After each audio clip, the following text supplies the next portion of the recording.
you were in your bed and you were sleeping, and all of a sudden you just wake up.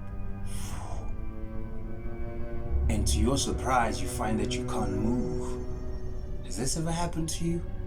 You can't move. You try to move your arms and they can't move. You try to move your feet, they can't move. Your eyes can wander about in the room, but you're paralyzed. You're paralyzed. And to make things worse, all of a sudden you feel a presence in the room. It feels like there's something in your room, and to make it worse, that something is now on your bed, and it begins to crawl up on your bed. It begins to get on top of your body, and then it presses on your chest, and all of a sudden you feel like you can't breathe, and all of a sudden you try to call out, you try to call for help, but you can't, and all of a sudden nothing, cause guess what?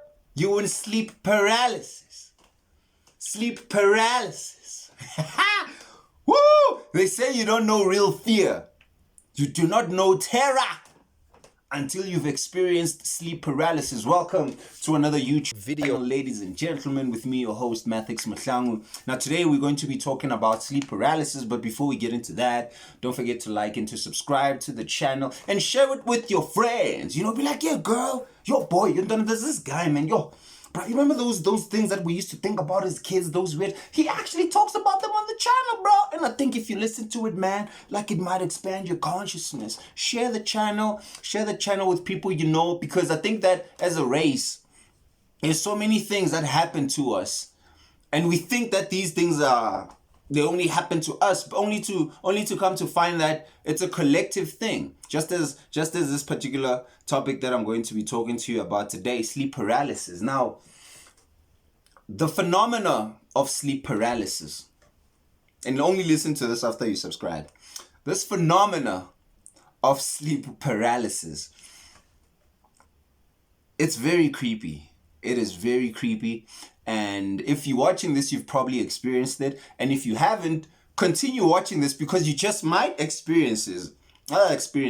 You might just experience it. So now I'm going to explain it in two ways. I'm going to give you a scientific explanation, and then I'm going to give you a spiritual explanation. The two are actually one, but you know, in today's society, we tend to like to separate things as if the science is not part of the spiritual. So now, sleep paralysis, as I was saying, it's a phenomenon where you're laying in your bed and you wake up and all of a sudden you find that you can't move. And it's scary because at certain times it feels as though there's a presence in the room, and you can go into a very, very, very deep state of panic, and you can't even run, you can't call for help because, I mean, as I said, you are paralyzed. So now let's explain it. So your body is biological technology. It is the highest technology in the universe. And what operates it is what we call your brain, your mind. Your mind manifests itself physically as the brain. So you do not think with your brain. The brain is just what receives and broadcasts frequencies throughout the different levels of the universe, depending on where you are tapped into on the color spectrum being the 7 wheels of light, which are actually wheels of thought. So you pick up thoughts based upon your conscious awareness or the level of vibration where you have attuned yourself to. So the more you know, the more you see. You know, the less you know, the less you see. You could be looking at one object but see something totally different. Let me say this. We could be looking at one object and you see one way and I see it in a whole different way, depending on who has a much more vast consciousness. The more you know, you're not just going to see the physical side of things. You're going to dissect it. You're going to probably think about the atoms. You're going to think about the process of whatever it is that you are looking at works and functions. So now your brain is a computer. So now with sleep paralysis, what happens is that when we sleep, our brain, even when we are in the wakeful state, our brain functions on different levels: alpha, beta, delta, theta. So now there's a state called theta state. That's the state of sleep where you are having like very vivid dreams. very, very, very vivid dreams. You are in a state that they call Rem sleep, which is rapid eye movement. That's when your eyes just go like, because your brain is a projector. Your brain also projects reality. So you are in this state of Rem sleep where you are having very, very vivid dreams. That's when like you are deep in sleep. You can dream on all levels because you are even dreaming now. You are even dreaming now in this state that you are in. It's just that like your brain is vibrating in a way that it would convince you that this is real, because you can punch the wall and you can actually feel pain, or you can clap your hands. But this is a further dream that your higher self is dreaming about. But that's a whole other conversation for another day. So now we're talking about the state of dreams when you are actually sleeping. So now when you are in this state, what happens is that your brain has certain nerves. So you have what they call auditory nerves that deal with your sense of hearing, and then you have motor neurons and nerves that deal with how your body moves. So your hand doing this, that's my brain sending chemicals and messages through my nervous system say, hey, move the arm. So now when you are in a deep state of sleep, what happens is that the brain shuts down certain motor neurons so that we do not act out our dreams. Let me say that again. When you are sleeping, the brain shuts down certain neurons, motor neurons more specifically, so that you do not act out your dreams. So you basically become paralyzed when you are in this deep state of sleep. Some people, when you watch them sleep, sometimes you can see slight movements because there's two levels as to the theta state or the Rem sleep. There's the ultra one where you are almost completely paralyzed, and then there's a softer version where you can still move, but then you are still paralyzed. So now this state is called REM atonia. So that's the scientific term for it. It's called REM atonia. When the body is put in a state where you can't move, you are paralyzed. Now, sleep paralysis happens when your mind wakes up while your body is still in this state of paralysis. Each and every one of us go through this. Our bodies get paralyzed at certain levels of sleep, so that, as I said, you do not act up, punch the wall, or sleepwalk. Some people who sleepwalk, it could be that, it could be that now the brain, that part of the brain, it doesn't activate. So now they actually stand up and walk around. So that sleep atonia is to prevent such things as that. So now, when you wake up, your mind, so in sleep paralysis, your mind wakes up, but your body is still paralyzed. That's when things get creepy. Because most people, they don't know what's going on, so they start to get scared. They start to feel fear. There's a part of your brain which we call, or it is called, the amygdala. Now, the amygdala in the human brain, it deals with psychological responses to stress and to fear. So we'll just say that the amygdala deals with fear. So the amygdala becomes turned on and it is heightened. Remember, it deals with stress and fear. It becomes heightened in that state because you are paralyzed, and this is something that you are not used to in your wakeful state. You're just used to the fact that this is my body, I'm sleeping, or I'm waking up, I'm going to work. All of a sudden, your mind wakes up in a state that you are not used to. So the amygdala responds in a way that it now projects. Remember that now, the human body is amazing. You are waking up in between states. You are a multidimensional being. We're going to talk about that in a minute when we talk about the spiritual side of what sleep paralysis is. And they actually just the same thing. But I want to just separate them and then I'll merge them together. So now, the amygdala deals with psychological responses. So now you are paralyzed. So obviously you're going to get scared. And you feel that you can't move. So some scientists claim that the presence that we feel in the room, which is what they call it, the old hag. You could Google this, check it out. They call it the old hag, or the presence in the room, the intruder. Most people who experience sleep paralysis actually feel it's like this oh man, it's such a creepy feeling. I had sleep paralysis 2 days ago, so I thought, like, let me make this video because I know that there's people out there that would want, they would want an explanation of what it is. So it's like there's something on your bed and you can actually hear sounds, but you can't move.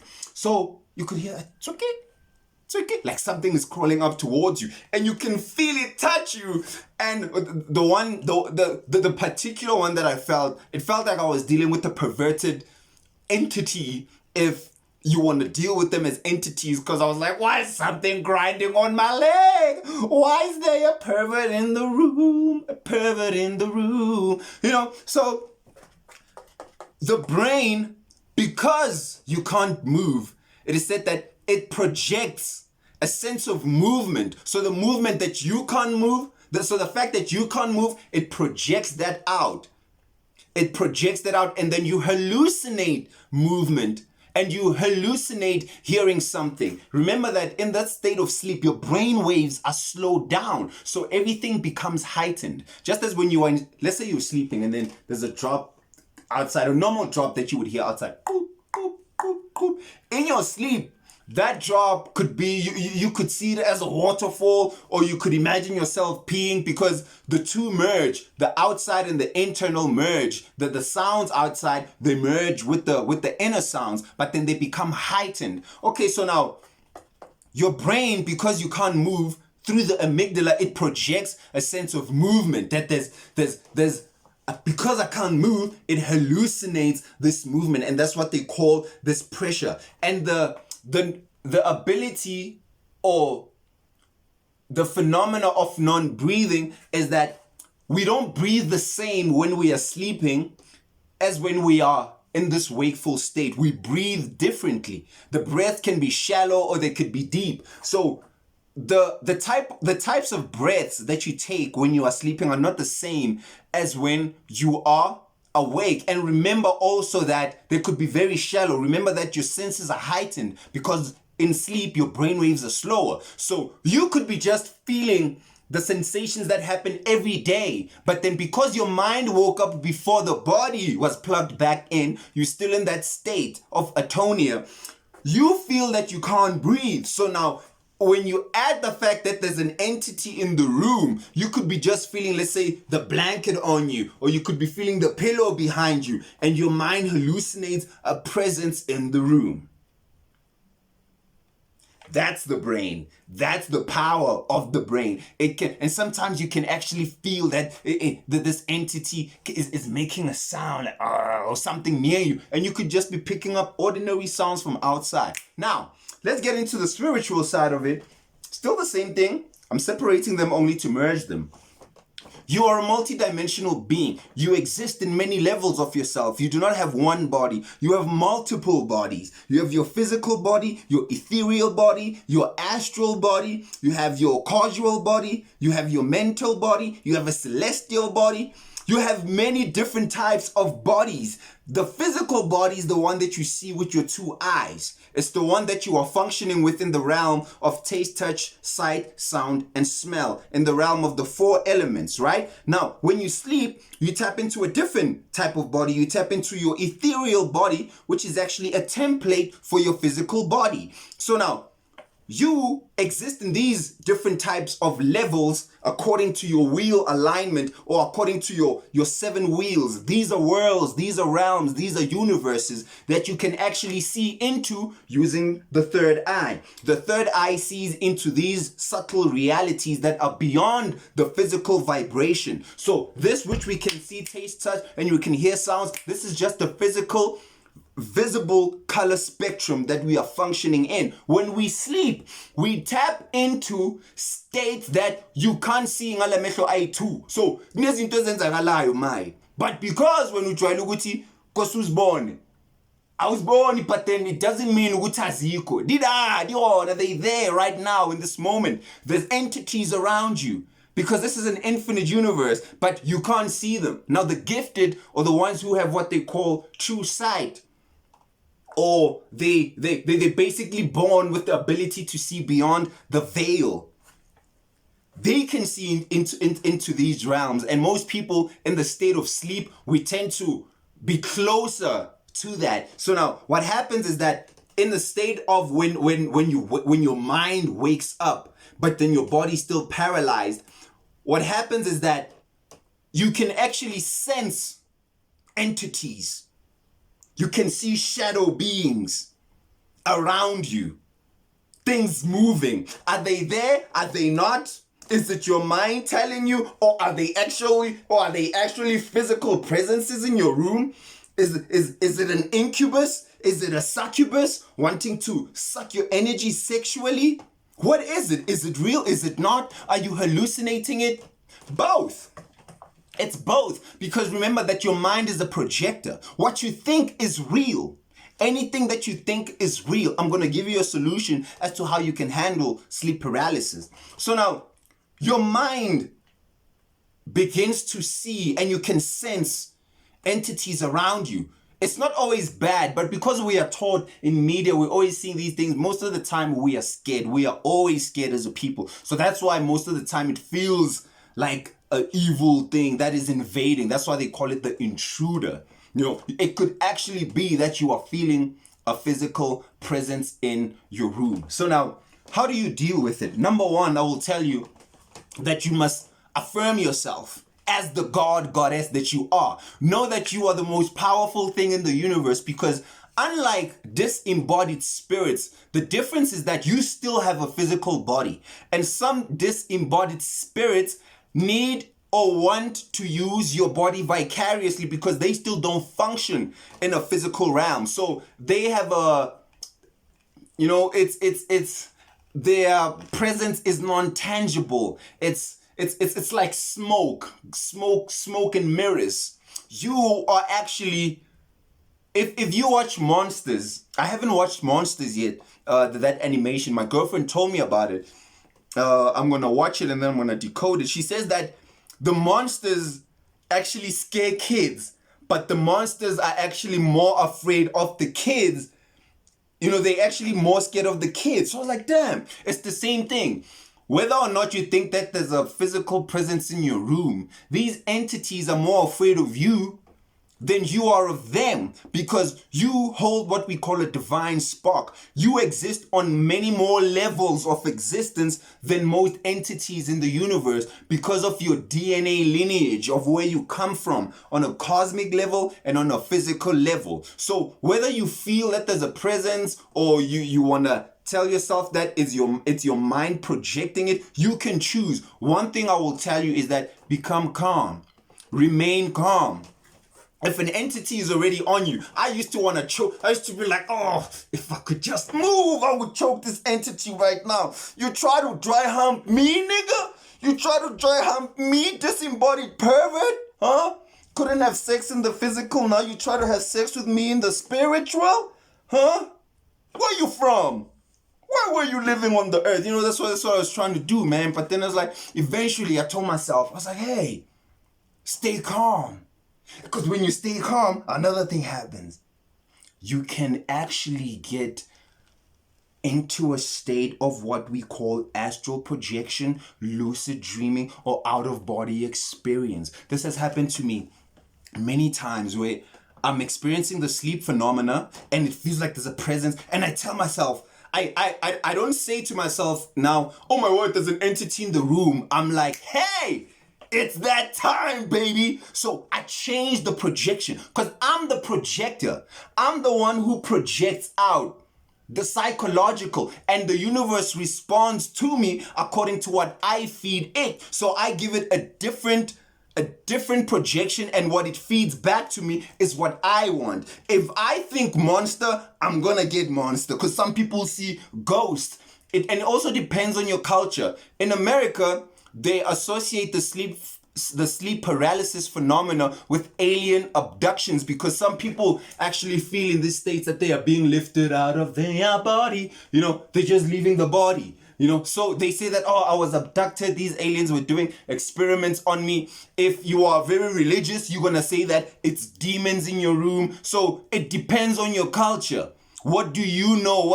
If you're a person who's just scared, you're gonna think, oh, it's some horror type of being. So it's about your culture.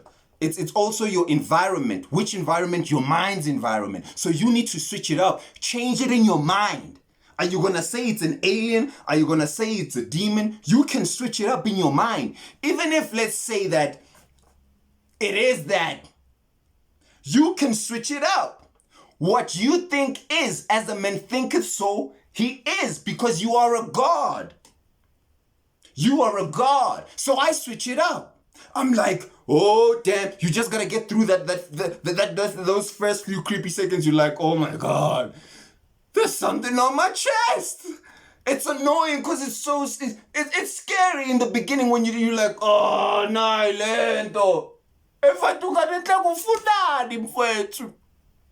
what do you want from me? Why do you always want to just try hump my leg? Get away from me. And that time you can't move, you cry. You're like, why are you such a disembodied pervert? Every time I try to sleep, you all up in my bed.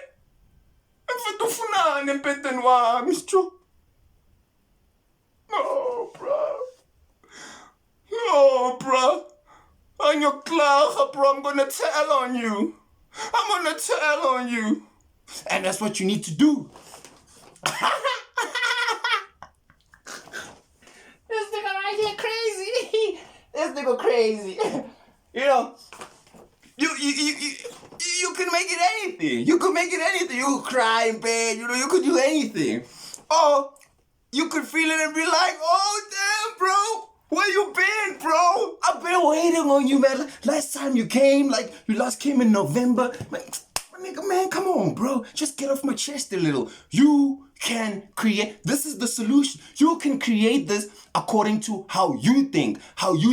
And when you get over the first levels of sleep paralysis, remember that your body's still paralyzed, but your mind is awake now. So when you stay calm, your body triggers into something else. So 2 days ago, my body triggered into a state of remote viewing, or I would call it an astral projection, where my consciousness is traveling. It actually feels like it didn't feel like I'm in a dream and I'm flying. Like, because some dreams you can feel that it's your body and you're actually flying. Here, it felt like it was my consciousness moving without my body. So it's like I'm traveling. I'm projecting my consciousness, and I was actually moving, seeing like cities and seeing like these beautiful landscapes. So the body, if you stay calm, it can get triggered into a different state. So a different chakra turns on, because it's like levels. Imagine that you get scared at the root chakra of sleep paralysis, which deals with what? Survival and fear. So the moment it starts, which could be also the fact that you are dealing with the first two chakras, survival and fear, sex also, which is why most people could be feeling entities wanting to have sex with them, is because it's inverted and your mind is still not trained to know what that is. So you could be feeling that there's these sexual entities molesting you because it's still at the two wheels. But if you stay calm, it could turn into something different, because those very same two wheels deal with groundedness, they deal with creativity. So if you calm yourself down, you could get creative and turn that into an actual beautiful experience for yourself. So you feel this presence in your room, you acknowledge it, you're like, oh, damn it. Oh, you could be like, oh, okay. Don't get scared, stay calm. And tell yourself that, oh, atonia, this is that thing that dude said on that YouTube channel. I also did research on it on myself. Like do research. If do research on everything. Like sleep paralysis, check it out. Check out what happens. Check out the different states of sleep. Check out the different brain frequencies. Begin to put dots together. And in that moment, you could be like, oh, this is just my body's technology. Okay, my body's asleep, but my mind is awake. There's a presence in the room? No, there's not really a presence in the room. This is just my mind projecting things. Oh, what can I project further? And now you are in a state that most people want to achieve in meditation. This is the secret. You are in that state because in meditation, you want to reach a state where you are not sleeping and you are not awake. So you want to be in between realms. This is where trance happens. This is where you can begin to hear messages. This is where you can begin to like download or channel higher messages. You are in that state. If you wake up, you are in that state. You are in that state that most people are trying to reach in meditation. That's why these states can induce lucid dreaming, where you can like go from a sleep paralysis into a state of lucid dreaming, or you could stay calm and then you think of something beautiful and your consciousness will begin to travel because your mind now is existing in between, and you can actually now project your consciousness, and you can also have an out-of-body experience. It's not aliens abducting you. This is your body's natural abilities. These are things that our ancestors were doing. This is how our ancestors were able to study the stars. When you check out the Dogon tribes, they knew about the star system Sirius and Sirius B, which cannot be seen by the naked eye, which still puzzles scientists today. It's because they could tune into the abilities to astral travel at will. So this is a technology that we have, but we have forgotten it because we're so concerned with this physical technology. And in the state of sleep paralysis, you can actually induce these states and begin to tap into the God technology that you really are.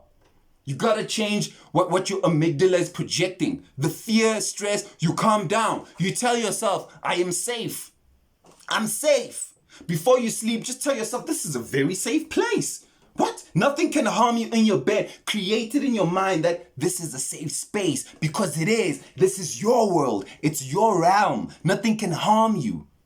Nothing can harm you. You are the God body. In my Father's house, this is the temple of God.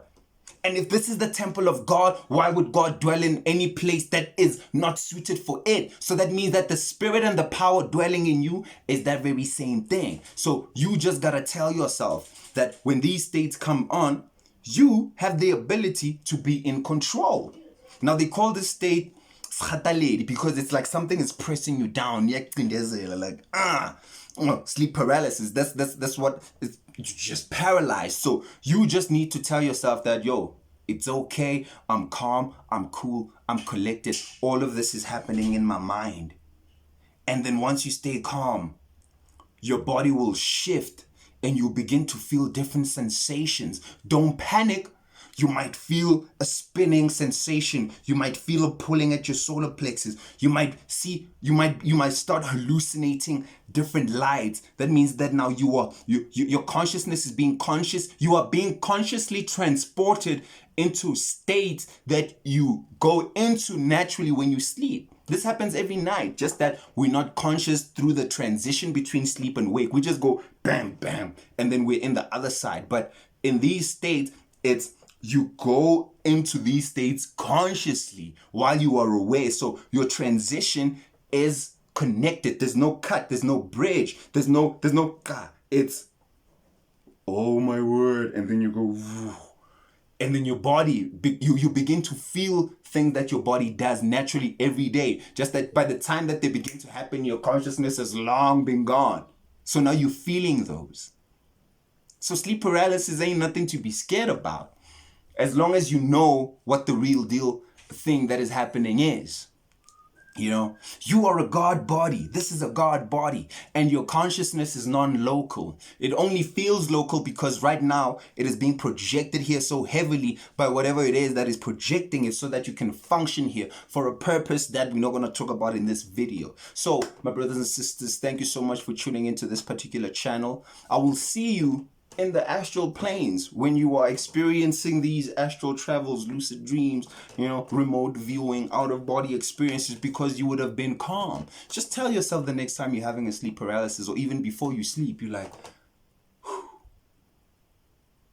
And then whether it's, tell you, this is in my mind, because it is. This is in my, you don't get scared.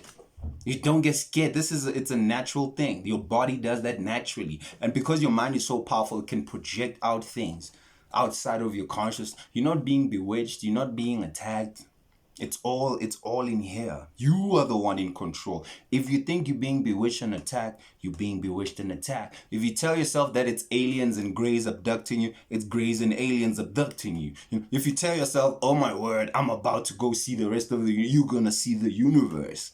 So it's all about what you tell yourself. And I'm telling you that you are a god. Peace, love and light to you all, family.